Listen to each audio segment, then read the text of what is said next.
Well, welcome today to our fabulous IAPC&M authors series, which you can find on our blog and which complements our book review club. Now, we do hear so much about the value of writing a book, what it does for our business, what it does for our credibility, yet so many of us struggle to actually make it till the end of the process and claim our place with the famous 3% of those who do take it right the way through and can claim to being published authors. So here in this series, we're very lucky to get to pick the brains to those who have made it to the end. We get to ask, the why and the how much, whatever they're prepared to share. And so my name is Judy Kennedy, before I get carried away, and I am your IPC&M host. But we're very lucky today to welcome Lynda Monk, all the way from Canada. I always like the international aspect of it. If I have understood well, you're the director of the International Association for Journal Writing, and you're co-author and co-editor to already a few books, right? Yes, yes. I have some of them here. Oh, go on, show them. Oh, that many. My goodness, how many is that? 4 or something? That's 4. Yeah, we have a 5th one coming out in February 2024. Oh, you're so prolific. But then I'm going to have to ask you to do a mind travel back, because for now it must seem just like a walk in the park doing all these books. Go back to, the very first one. I mean, how was that? Why, first of all, why did you even want to write a book? Well, I've always loved writing. I'm an avid journal writer, hence my work in the Yes, world with the International Association for Journal Writing. And I've always loved books. Like most people who write books, we read a lot of books. And right. I've always found books so inspiring and so, part of my own learning and personal growth path. So I was always interested in writing one. I actually have a goal to write 20 books by the time I am 75, and I'm 54 now. So I'll just keep on going. Well done. Well, Um, good to have a goal. Why 20?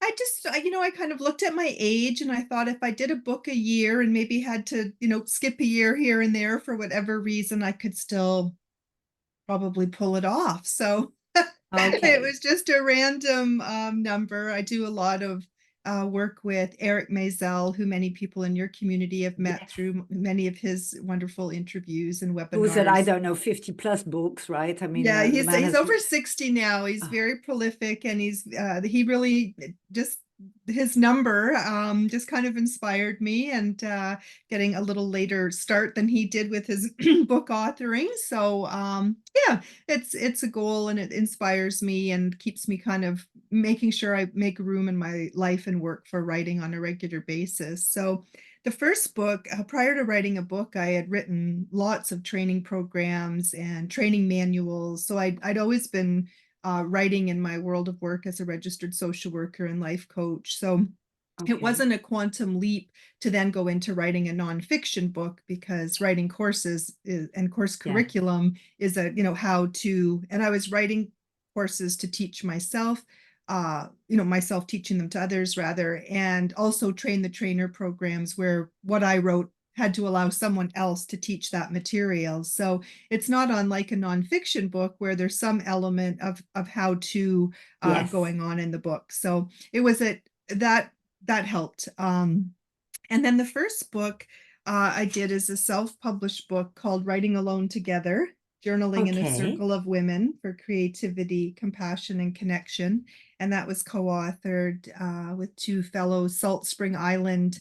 I live on the west coast of Canada on Salt Spring Island in British Columbia. And they were 2 fellow journal writers. And we came together and created a small journal writing group with the 3 of us. And we met for 1 hour or 3 hours, sorry, once a month for over 3 years. And Oh, once we had done that, we said, no, we should write a book about what we're doing. This whole idea of coming together to journal, doing something that's such typically a solitary practice, that we're now doing in community. yes. So it's quite So organic then. It developed yeah, out of the exactly. rest. And I mean, would you say that's something you would recommend, that we maybe start by co-authoring? No. Oh, good. Go be very exactly. Be honest. Okay, so no, you wouldn't. Yeah. I'm partially joking. Like anything, when it's done in collaboration, it it becomes something it wouldn't become on your own. You know, it Mm. becomes enriched because you have multiple voices, multiple perspectives. And you also have the complexities of working in collaboration, scheduling, keeping momentum going, dealing with, you know, some of the challenges that come with Yeah. what's real about that depth of co-collaboration. So it was a very meaningful process. It took us over 3 years to we stopped our journaling circle and moved into co-authoring a book, and that changed our roles. You know, it was much different to Yeah. co-author together than to co-journal together. Yeah. So, Because there were you know, we had to expectations, I adjust. guess, We right? had to, yeah, we Yeah. had to adjust to those roles together. So, but it's a very meaningful project, and we're all proud of it. And to this day, the three of us, this came out in 2014, so almost 10 years ago. um, we still use this book in our respective work. All three of us teach different writing programs and journaling programs and groups. So it's still the foundation of a lot of our respective work. So So you would say that um, was the goal, which inspired you. It was the goal was to have a like a handbook which you could each promote within your business.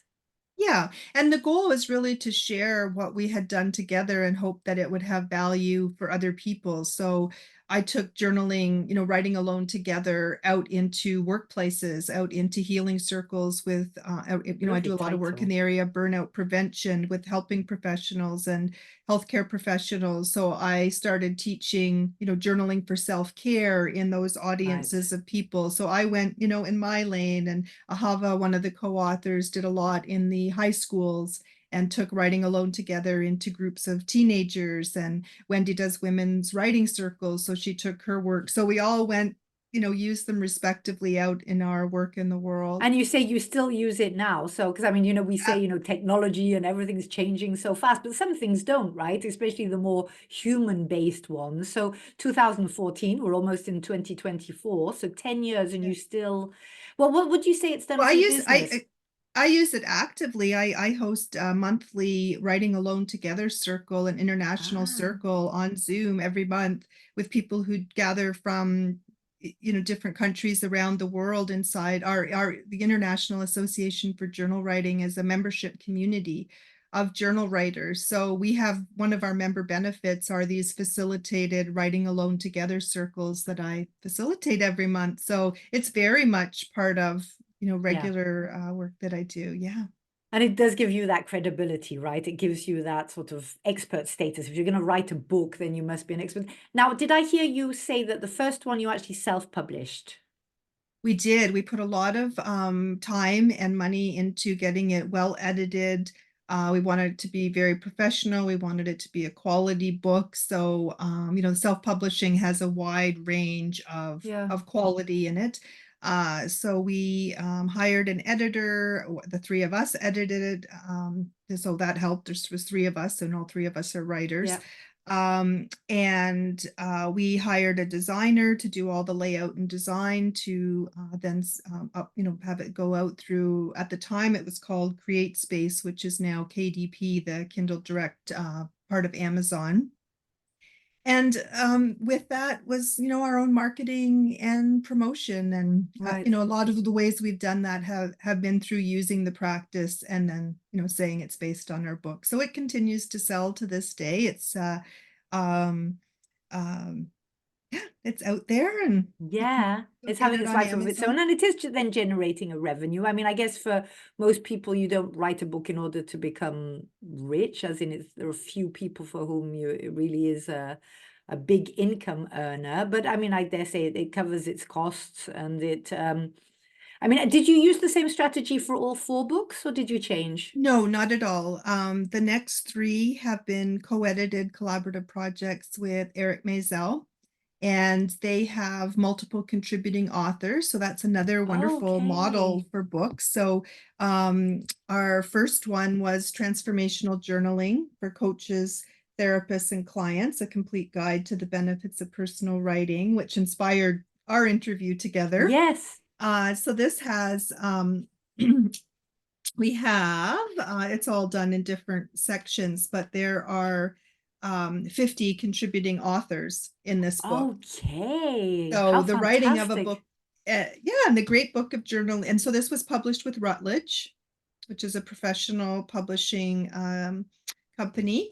And then our next book, The Great Book of Journaling, how journal writing can support a life of wellness, creativity, meaning, and purpose.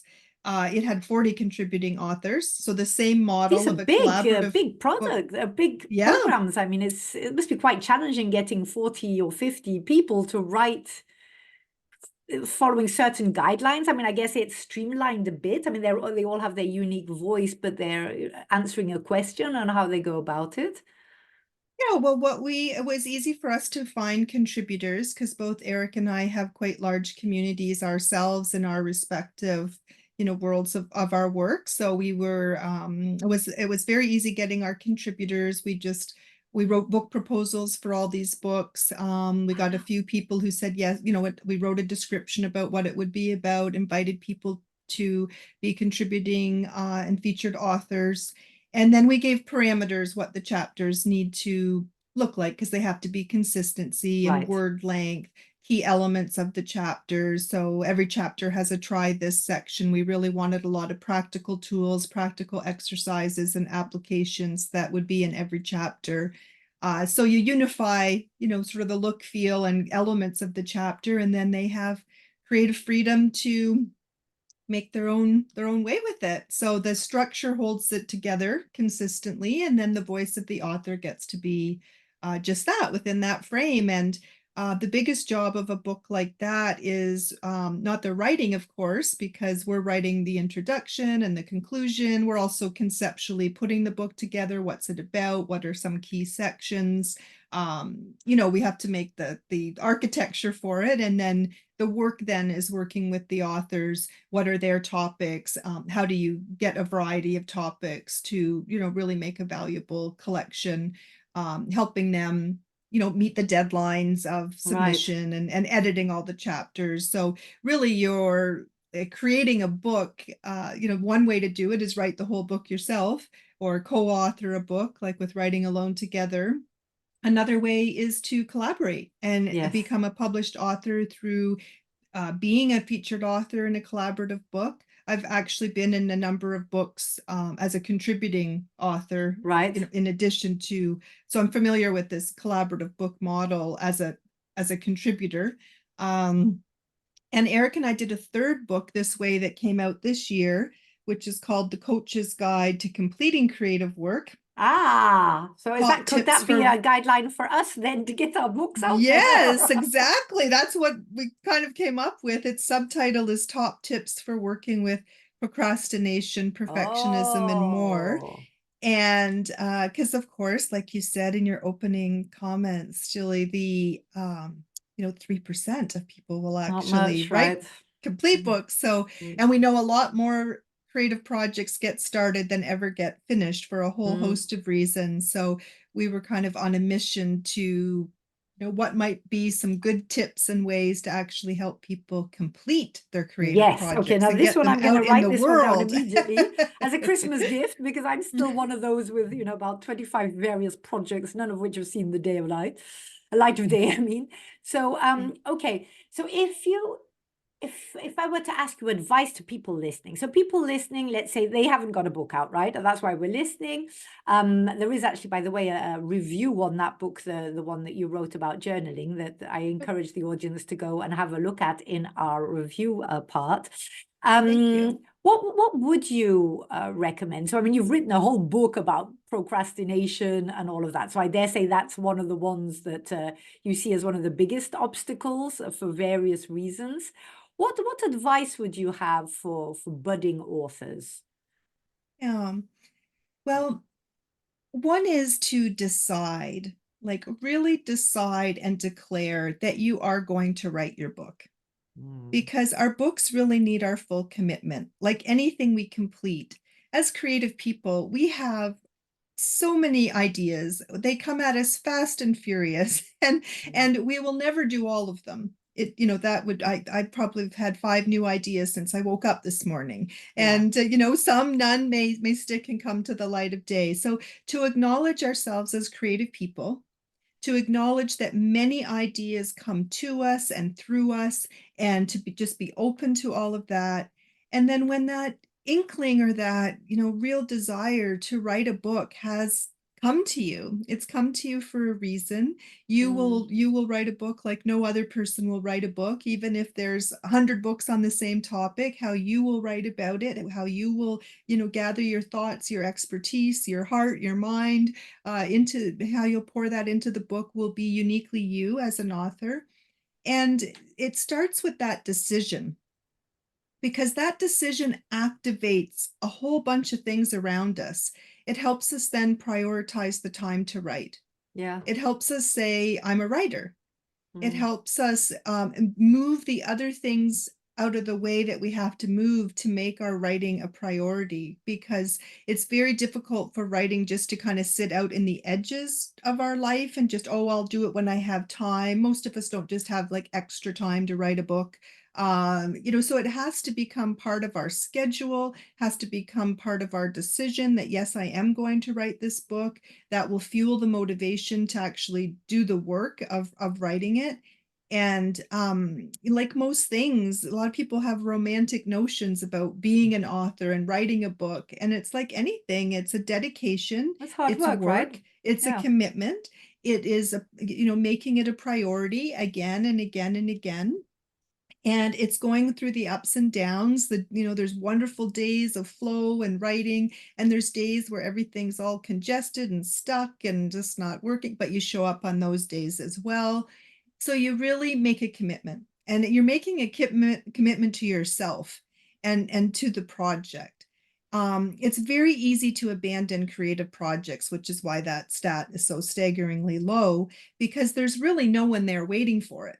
Yes. Unlike some other things, if we have a coaching program like today at 1 o'clock, Eric and I have a call with, we're offering a Art of Journal Coaching 12-week program. We have a call at 1 o'clock today with our participants. And that is a set time. We will show up for that Yes. because Yeah. people are there and waiting. But if in my calendar at 1 o'clock it says work on my memoir for an hour, well, I might just get busy doing something else. I might have, but so that's why so often You need the to projects focus, get right? Yeah. abandoned, Yeah. because there isn't any sort of imperative there holding us to our own commitments. It's sort of like going to the gym. Like no one's, unless you have a buddy system, Yeah. no one's really caring whether you go or No, not. So you have exactly. to deeply care Exactly. about it. Yeah. Yeah. I mean, And for you me may not, personally, yeah, I always imagine that once I know for sure what I want to write on, because sort of the content is certainly not my problem. I think I have the opposite problem of too much content and too yes. many. So I Yeah. start on this and I think, oh, let's do that and let's do this. And I have all these, ideas and books full of possible, ideas to take through. And I always think, the day that I'm clear on that, and that I can actually just have the bliss to sit down and write, that'll be my good part. And then I know I'll be hit by the technical and financial side. Because for all things like that, then I get to the part of, yeah, but how and how much. And so, I mean, Yeah. all of those are, I mean, you talked about journaling. Do you, it's separate, right? Or would you advise also publishing journals? Well, that's a big question, because journaling is a personal practice that we do for ourselves first. It's a personal growth practice. It helps us, prioritize. We use it for healing and self-care and thinking through and making decisions. So journaling is, I think, a very valuable companion for any creative person. It's also a place where we can have raw material. Many ideas I've had for books, book chapters, my blog come from just the wandering and thinking out loud on the page in my journal. So it's Yeah. very much a creative companion. And journaling is different than writing for the public, because the Right. moment we cross that bridge, our grammar matters, our syntax matters, being able to communicate through writing matters, the skill of writing matters when we're going to offer our writing to a reader. It doesn't matter in our journals. We don't even have to That's use true. Yeah. punctuation. We can make lists. We can just stream of consciousness, random flow on the page.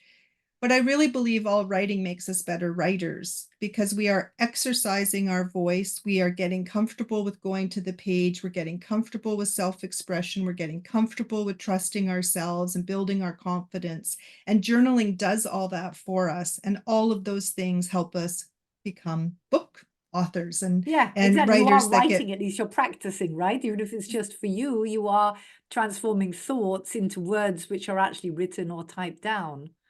exactly. And you also keep falling in love with the process of writing. You keep Mm. falling in love with yourself as that person who's putting words on the page. And, you can also publish journals, can become something you actually make as your book. Eric and I's next book that's coming out is an affirmations for self-love journal. And Oh, the whole book is it has a structure, of course, has an introduction, a conclusion, but all in between is a lot of blank lined pages, and each section is an element. There's a quote, an affirmation, and a writing prompt, and it's just a wide variety of things that inspire our reflections on self-love, positive self-talk, self-care, and it's a very nourishing container for people to go to the page and do their own writing, their own right. journaling. So that's our next book, which is a journal. So Fantastic. yeah, So, so I mean, you've certainly it's inspired me. I mean, it's, if we were to sort of end off with three tips that you would give for somebody who's ready to write. 'Cause I mean, we've covered about, clarity, we've covered, committing. So you've talked about self-publishing and publishing, and about co-authoring or co-editing and, our collaborative writing as well. I mean, if you were, to leave the audience with, so first of all, we should say as a tip, get that book. Remind us the book, the title of the book about procrastination and tips. the coach's guide to completing creative work. Creative work. Okay, that sounds like really to go on my Christmas list, right? Okay. Yeah. And that But was what? also published by Routledge. Okay. And the Great Book of Journaling was published by Mango, and our Affirmations for Self-Love journal is also being published by Mango. We just got the Okay. cover design and the final interior design yesterday. So Oh, that's the other wow. thing about authoring a book is every part of it has a different piece. Like Mm, it's what's the book going to be about? And then, writing the book, that first draft, and then all the editing of that, and book proposals, and getting publishers or choosing to self-publish. And then there's the book, and then its design, its cover, and oh, there's its sales page, and oh, here's where I can send someone to buy it. Here's a book launch party. And then all that comes after that, like each stage has its own tasks, its own right. exciting parts, its own decisions to be made. But then there's okay, now the book's in the world. And Yeah, now what gets yeah, to happen? It gets yeah. to be read, it gets to benefit people, it gets to benefit you as the author. You get royalty payments, you get sometimes you can get advances, even if they're small. Some publishers still do advances.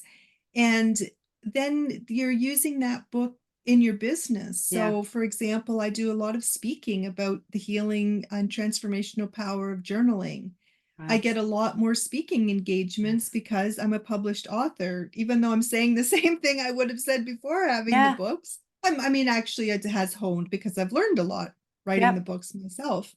Um, and so it helps you to, get people into your coaching programs, helps you get speaking No, engagements, can help you be like on a stage or doing podcasts or so many no, I virtual think places yeah, to it's speak now. fantastic for your business. Yeah. And I can imagine it being personally, you're And crystallizing your thoughts as well, aren't you? It's making you, it's making you really focus on what is my message.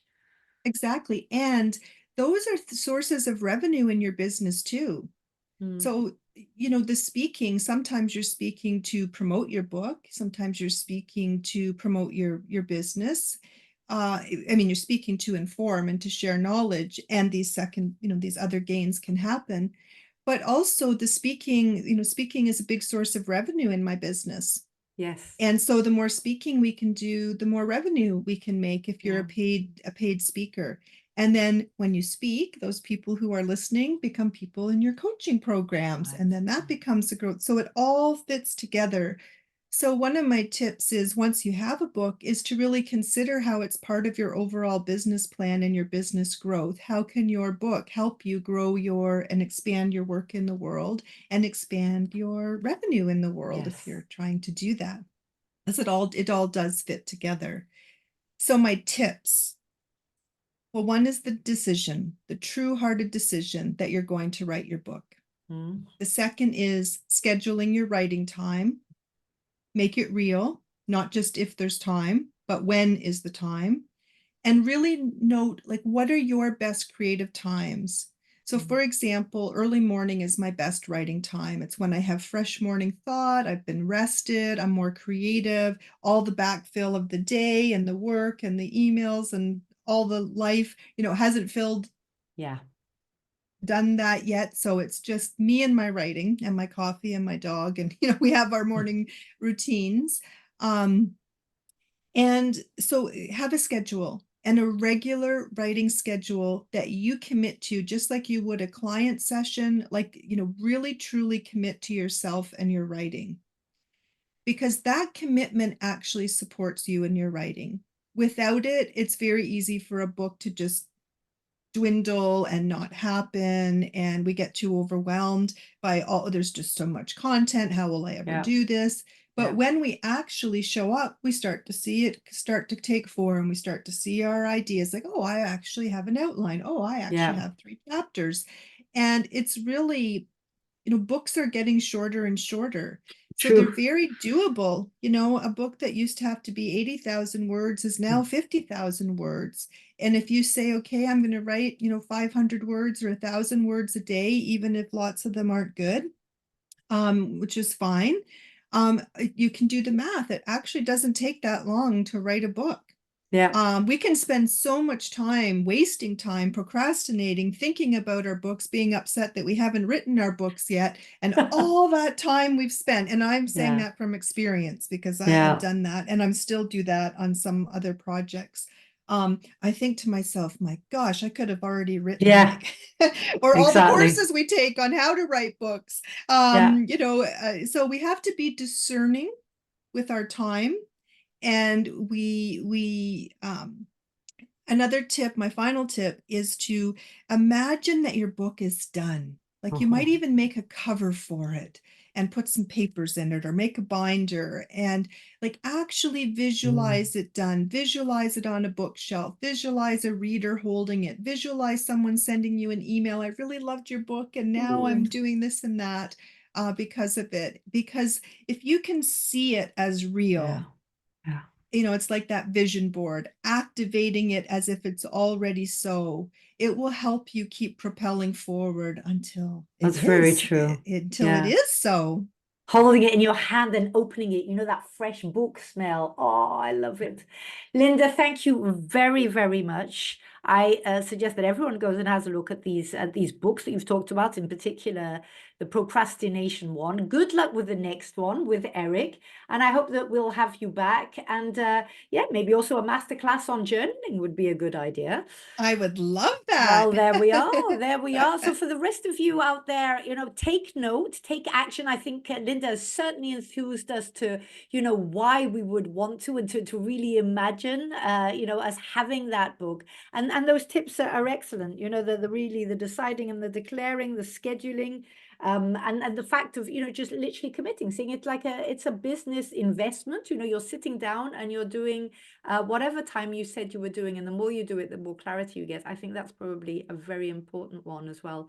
So Lynda, thank you And very much. Yes, go ahead. Do I'll you want just to, say one more thing. Picture please? your reader, because you write your book for yourself and how it will impact you, your world, your work.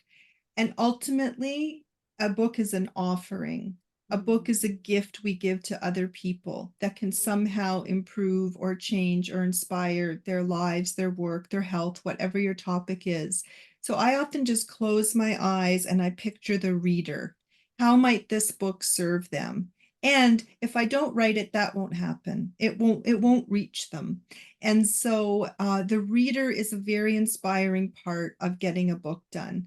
And so rethink about your readers as you write. Yeah, And they're the waiting gift. for your book. The world's Exactly, the waiting for your gift. book. Yeah. Thank you. Beautiful words to finish with. Thank you very much, Lynda.